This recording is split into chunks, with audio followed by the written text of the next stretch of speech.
L'année 1943. Les militaires britanniques regardent un char qui s'élève à 3,5 mètres de hauteur, comme une foutue girafe.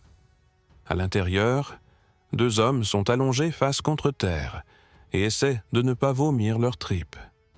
Le constructeur Ernest Tapp a passé 6 ans à créer une machine qui devait tirer par-dessus les murs et les buissons tout en restant invisible. Au lieu de cela, il a obtenu 5 tonnes de ferraille qui donnaient le mal de mer à l'équipage sur la terre ferme. Et l'épreuve principale est encore à venir. Pour comprendre d'où vient cette idée, il faut revenir 25 ans en arrière. La Première Guerre mondiale, le front occidental, une boucherie de position où les mitrailleurs vivaient exactement jusqu'au moment où ils se penchaient au-dessus de leur abri. Vous êtes dans une tranchée de 2 mètres de profondeur. Devant vous, une mitrailleuse, et plus loin, le No Man's Land. Vous ne voyez que ce qui est au niveau de vos yeux ou plus bas. Tout est derrière les parois de la tranchée, derrière les haies, derrière les ruines. Une tache sombre. Pour vérifier si l'ennemi approche, il faut se lever. Et c'est exactement ce que les tireurs d'élite allemands attendent. Les mitrailleurs mouraient par centaines, précisément au moment où ils s'élevaient au-dessus de l'abri. Les Allemands plaçaient spécialement des tireurs qui guettaient pendant des heures le moindre mouvement au-dessus des tranchées britanniques. On sort la tête 3 secondes, une balle en plein front. Ces pertes se répétaient encore et encore. Et chez les gens qui avaient traversé cette guerre, une pensée restait coincée dans leur tête. Il doit bien exister un moyen de tirer par-dessus les obstacles sans s'exposer au feu ennemi. Cette idée n'a pas lâché Tapp, même après la guerre. Il est rentré chez lui et est devenu cofondateur de la société County Commercial Cars, produisant des véhicules commerciaux. Les affaires marchaient plutôt bien, mais les souvenirs de la guerre ne lui laissaient aucun repos. Surtout le fait que ce n'était pas l'attaque qui tuait le plus souvent, mais la nécessité de se pencher hors de l'abri. Pendant des années, il a réfléchi à la manière de donner aux soldats la possibilité de faire feu tout en restant protégés. Comment élever l'armement au-dessus de l'obstacle sans élever le tireur? Au milieu des années 30, le concept s'était définitivement formé. La guerre en Europe n'avait pas encore commencé, mais tout le monde comprenait que ce n'était qu'une question de temps. Hitler crachait ouvertement sur le traité de Versailles, et l'armée britannique se modernisait fébrilement. En juillet 1937, Tapp a breveté son idée. L'essence de l'invention semblait simple et révolutionnaire. Une machine à profil bas sur chenille se cache derrière n'importe quel obstacle, mur, haies, buissons et même les hautes herbes. En position abaissée, la machine se fond dans le terrain et ensuite, la magie opère. Un mécanisme hydraulique soulève vers le haut une longue section. Le tireur obtient une vue dégagée et la possibilité de faire feu.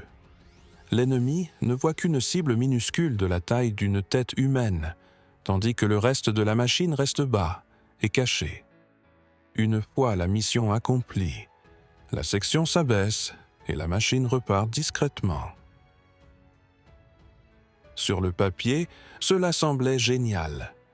Le concept offrait d'énormes avantages tactiques. La machine s'approche des positions ennemies en utilisant les plis du terrain. Elle s'élève rapidement, tire une rafale et se cache. Les mitrailleurs ennemis n'ont simplement pas le temps de réagir. Et surtout, l'équipage est en sécurité. Cette solution pouvait sauver la vie de centaines de mitrailleurs. Tapp n'était pas juste un rêveur. C'était un ingénieur et le propriétaire d'une entreprise produisant des automobiles.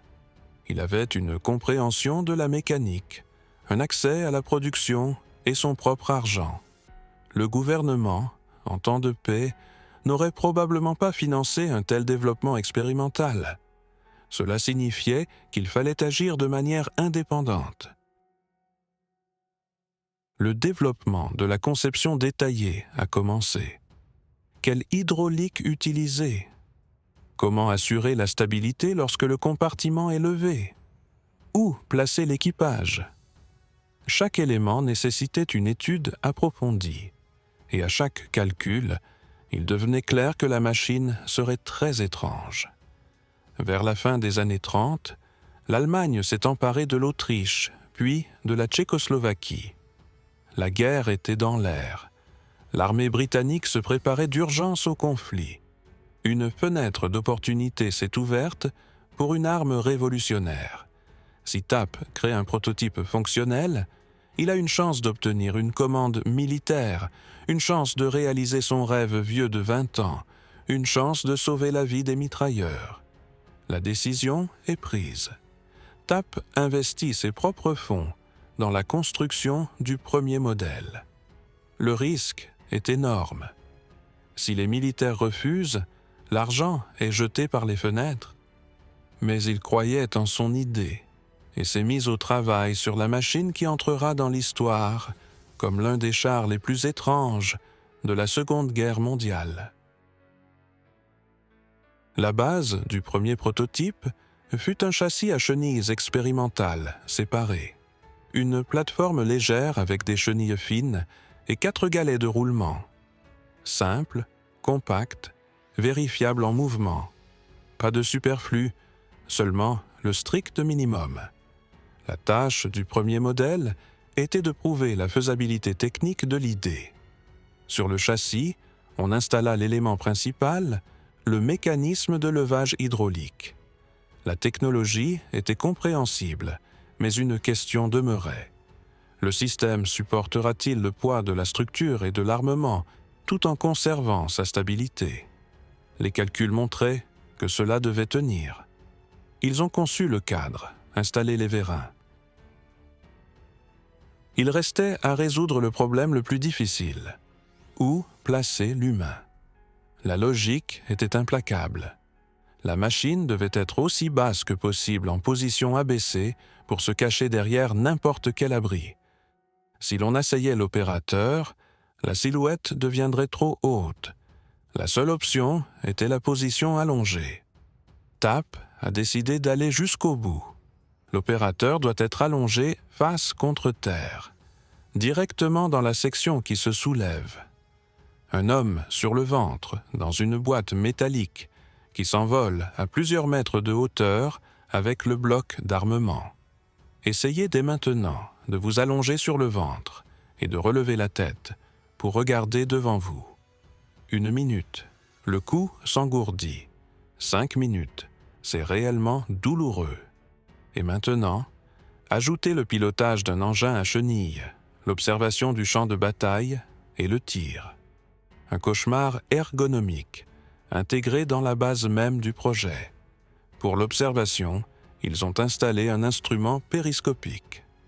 Allongé sur le ventre, l'opérateur regardait dans le périscope tout en pilotant la machine.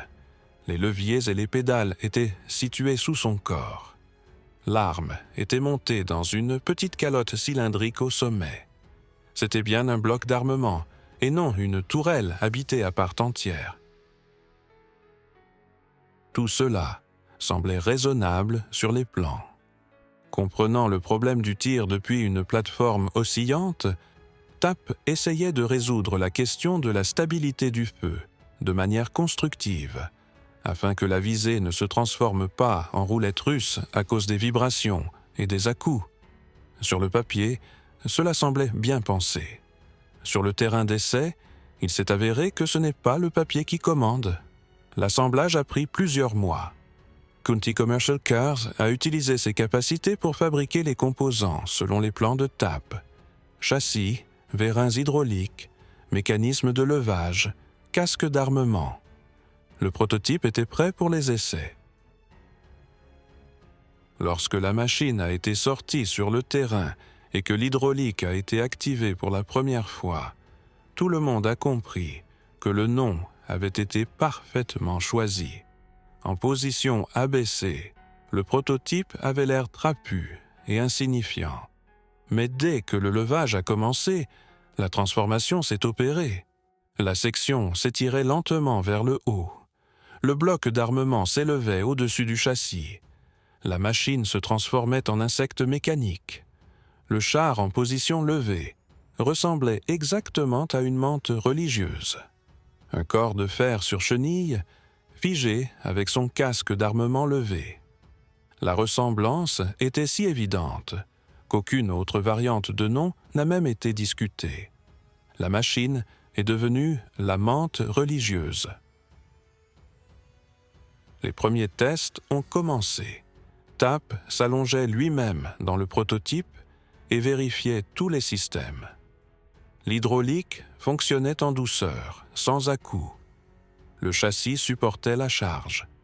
La machine roulait, tournait, pouvait se déplacer même avec la section levée. Sur le plan technique, le concept a prouvé que ce n'était pas un fantasme. Cela roulait. Il y avait des problèmes, bien sûr. Le pilotage en position allongée s'est avéré infernalement compliqué. Il était difficile de contrôler simultanément les leviers et les pédales. La vue à travers le périscope était limitée. La position du corps était un supplice même pour un test court. Mais l'essentiel était prouvé. On peut construire la machine. Elle bouge, s'élève et peut faire feu. Il est temps de la montrer aux militaires. Peu après le début de la Seconde Guerre mondiale, TAP organisa une démonstration pour le ministère de la Guerre. L'époque était nerveuse. La Grande-Bretagne cherchait toutes les idées qui pourraient donner un avantage, même en théorie. Regardons simplement. Toutes les conceptions nouvelles étaient examinées sérieusement. Des officiers sont arrivés sur le terrain d'essai. TAP a montré la mante en action.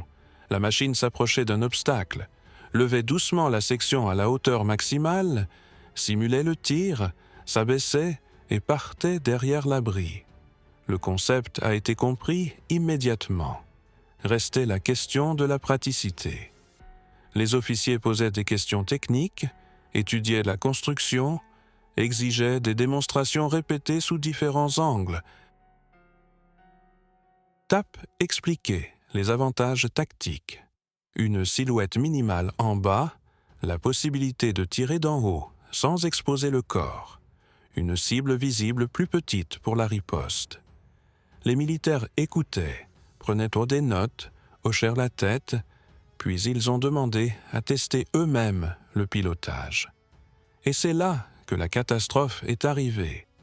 Le tout premier officier qui s'est allongé dans la machine, après 5 minutes de tentative de pilotage, est ressorti le visage rouge et à bout de souffle. Le deuxième a tenu un peu plus longtemps, mais le résultat fut le même.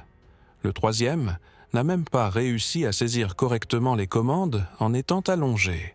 Le problème est devenu évident pour tous. Une seule personne est physiquement incapable de gérer de manière stable tout le volume des tâches simultanément. Allongé sur le ventre, il faut conduire la machine sur un terrain accidenté, gérer le levage et l'abaissement, surveiller l'environnement via le périscope, viser et tirer. 5 fonctions d'une importance critique.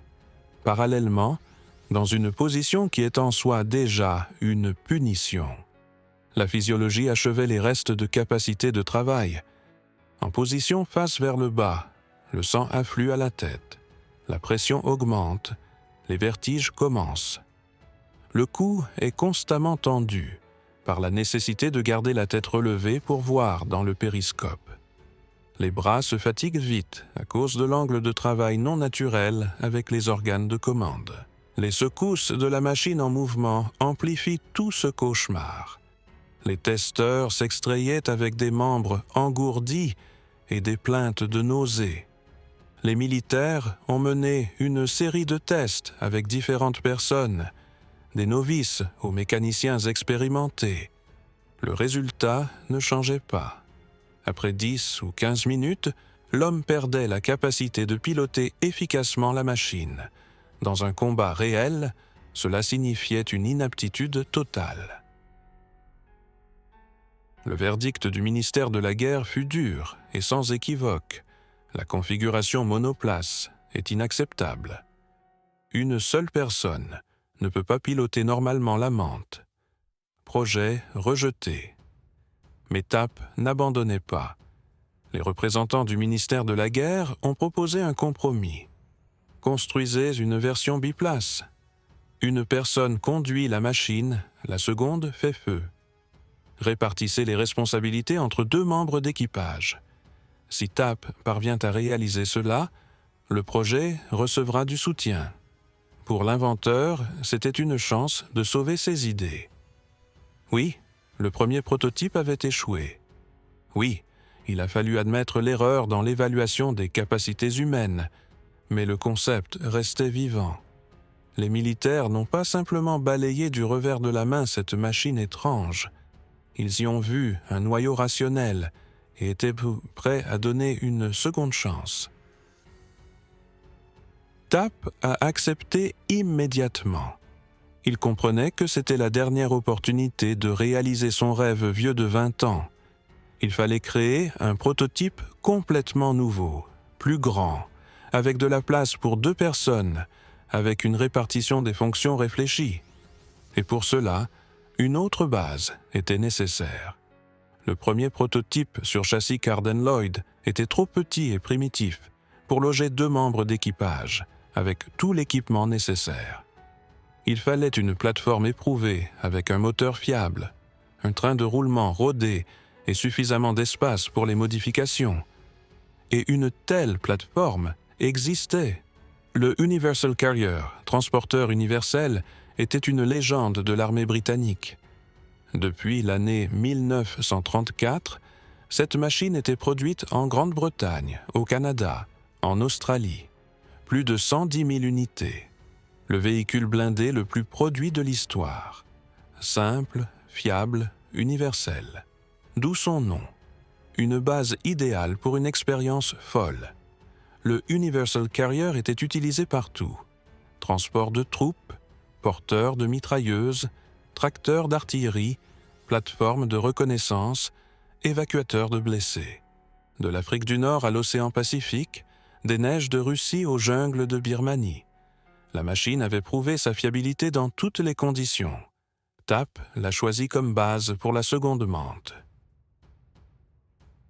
Les avantages étaient évidents. Un moteur éprouvé Ford Fur 8 d'une puissance de 85 chevaux, suffisant pour transporter la structure agrandie. Un train de roulement fiable avec un système de commande de rotation des chenilles. Suffisamment de place pour loger l'hydraulique, 2 membres d'équipage et l'armement. Tout le nécessaire pour concrétiser le concept amélioré. Le travail sur le second prototype a commencé. C'était l'année 1941. La guerre battait son plein, mais TAP a reçu la permission de continuer le développement. Le ministère de la Guerre n'accordait pas de financement officiel, mais ne faisait pas obstacle non plus. L'inventeur avait obtenu une seconde chance de prouver la viabilité de son idée. La conception a pris du temps. Il fallait repenser complètement l'agencement. Désormais, 2 personnes devaient prendre place dans la section qui se levait. Le conducteur et le tireur. Tous 2 toujours allongés face contre terre, car c'était le seul moyen de conserver une silhouette basse. Mais maintenant, chacun ne répondait que de ses propres fonctions. Le conducteur se concentrait exclusivement sur le pilotage de la machine et l'hydraulique de levage. Le tireur s'occupait de l'observation, de la visée et du tir.